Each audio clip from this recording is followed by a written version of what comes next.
Annamalai BJP தேர்தல் பரப்புரையிலிருந்து விலகிறாருன்னு நினைக்கிறியா? ஆனா அவரு உண்மையாலுமே பிஜேபியில் பயணிக்கிறது விருப்பம் இல்லைன்ற மாதிரி ஊர்ல பேசிக்கிறாங்க ராஜா.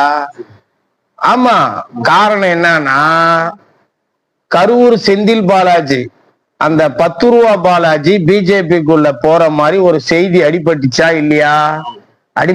இல்லையா? அதுல இருந்து முன்னாள் பிஜேபி தலைவர் அண்ணாமலை கொஞ்சம் அப்படியே சுணக்கமாவே இருந்தாரு. இப்ப இன்னைக்கு என்ன சொல்லிட்டாரு?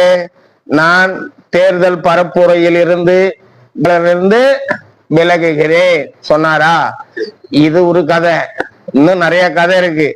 இந்த அமெரிக்கா ஜனாதிபதி இருக்காரு, அமெரிக்கா ஜனாதிபதி டொனால்டு ட்ரம்ப். என்ன பேர்? Donald Trump. நம்ம இந்தியா பிரதமர் இருக்காரு, ஏழை மகன் மாண்புமிகு நரேந்திர மோடி சார். அந்த மோடி சார் மேல ஒரு பாக்கலையாப்பா, சரிதா? நம்ம பார்க்கல. ஆனா அவங்க ஒரு மெயில பரப்பி விட்டுருக்குறாங்க, இப்படி எல்லாம் போவேன், சரியா? அதனால திமுக கல்தா பண்றதுக்கு இப்ப கரூர் விஷயம் ஏதோ சிபிஐ விசாரணை பண்ணி இன்னைக்கு சுப்ரீம் கோர்ட்ல தாக்கல் பண்றதா இருந்தது. அது விசாரணை வழக்குல இருக்கும்போது நம்ம அதை பத்தி பேச வேண்டாம். எல்லாரையும் கூப்பிட்டு விசாரிச்சாங்க. இத வரைக்கும் செந்தில் பாலாஜியை கூப்பிட்டு விசாரிக்கல. இப்ப இதுல இருந்து என்ன தெரியுது? 10 ரூபா பாலாஜி பிஜேபி பக்கம் நெருங்கி விட்டார். இதில் அண்ணாமலை கோபம் விட்டது. அண்ணாமலை தனித்து போட்டியிட கூட வாய்ப்பு உள்ளது.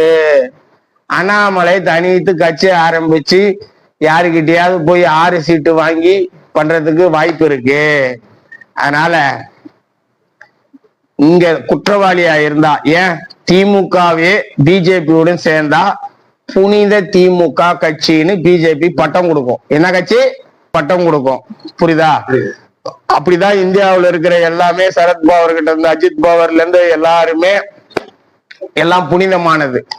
அதாவது பிஜேபி எந்த நீரை எடுத்து தெளித்தாலும் அது புனித நீர். என்ன நீரு? நம்ம சென்னையில கூவாரை அது புனித நீரா மாத்துறது யாரால முடியும்னா பிஜேபியால மட்டும்தான் முடியும். அண்ணாமலையோட கோபம் என்னன்னு இப்ப தெரியுதா? பிஜேபி பக்கம் போயிட்டாருன்றதான் தெரியுது. ஓகேவா? புரிஞ்சுக்கப்பா நாட்டு நடப்ப. புரியுதா? புரியுதா?